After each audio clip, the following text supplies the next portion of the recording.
They were strong, they were fearless, and unlike other women in ancient Greece, they were free, or so history tells us. But behind the legend of Spartan women, behind the stories of strength, freedom, and pride, lies a truth far darker than the myths ever admit. Because in Sparta, strength was never a choice, it was a duty, a destiny written in blood, muscle, and sacrifice. Welcome to Mystic Legacy Vault, where we unseal the secrets history tried to bury.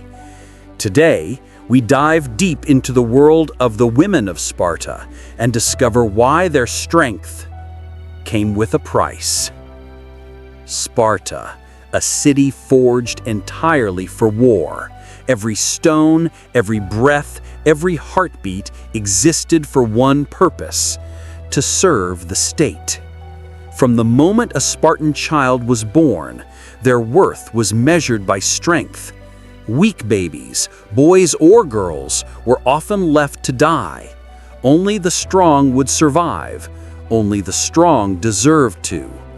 And unlike the sheltered women of Athens or Corinth, Spartan girls were raised differently. They trained like soldiers. They ran, wrestled, threw javelins, and sang songs of battle. Visitors from other Greek cities were shocked.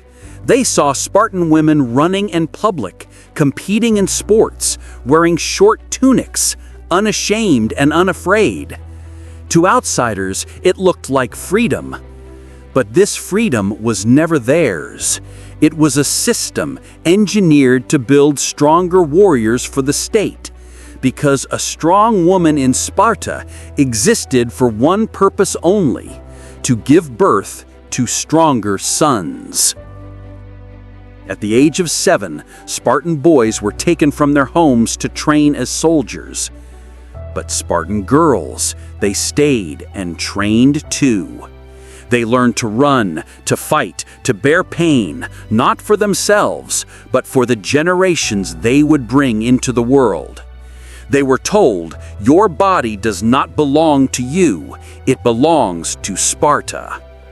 They lifted weights not to compete, but to conceive, because a strong body meant healthy offspring, and healthy offspring meant soldiers.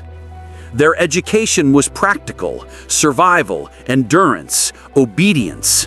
They learned music, poetry, and philosophy, but only what the state approved. They were not allowed to speak in the public assembly or vote. They could not shape the laws that ruled their lives. Their freedom had boundaries, and every boundary was drawn by men.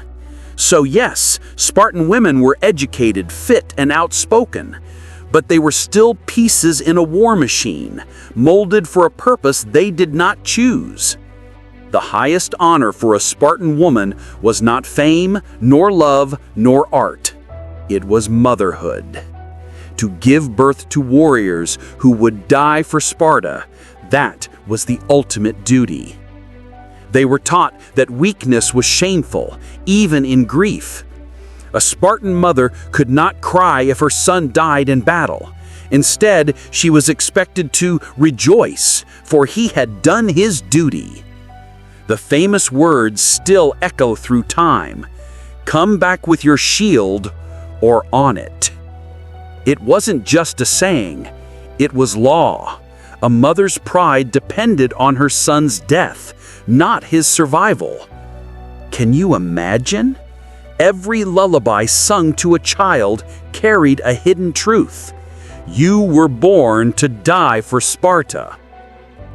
Even in love and family, there was no escape from the iron code of war.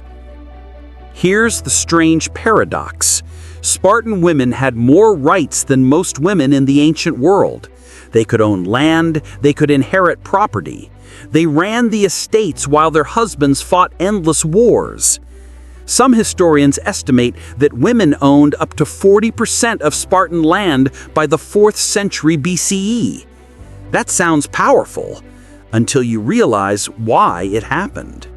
Men were almost never home. They were soldiers, living and dying on the battlefield. Someone had to manage the wealth, the crops, the slaves, and so women did. But this power came with loneliness. They ruled empty houses, they raised children alone, and they carried the weight of maintaining a state built on blood.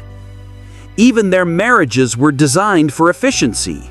Husbands and wives met secretly at night in silence to ensure strong offspring. Romance? Choice? Those were luxuries Sparta could not afford. In Sparta, strength was worshipped, but for women, strength became a curse. They were told to be bold, loud, and fearless, yet submissive to the laws of men. They were praised for their power, but punished for their individuality. A Spartan woman who dared to feel weakness, to mourn, to doubt, to rebel, was not seen as human. She was seen as a flaw in the system. They were strong not because they wanted to be, but because they had to be. There was no room for softness, no room for vulnerability, no room for choice. And that's what truly sucked about being a Spartan woman. Your entire identity, your worth, your pride, your strength existed only to serve someone else's war. When Sparta finally fell, its walls broken and its sons dead, the women were left behind to pick up the ashes.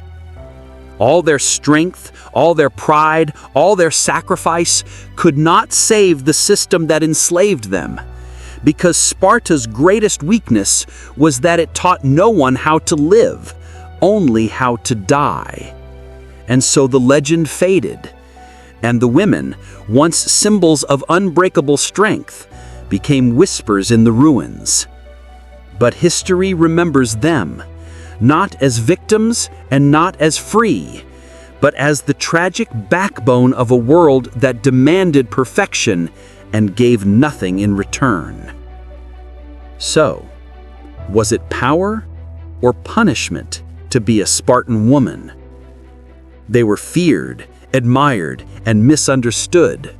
But at the heart of it all, one truth remains. They didn't choose strength. They were forged into it. And sometimes, that's the cruelest kind of prison. If their story moved you, subscribe to Mystic Legacy Vault, where the past still whispers, and every legend hides a scar.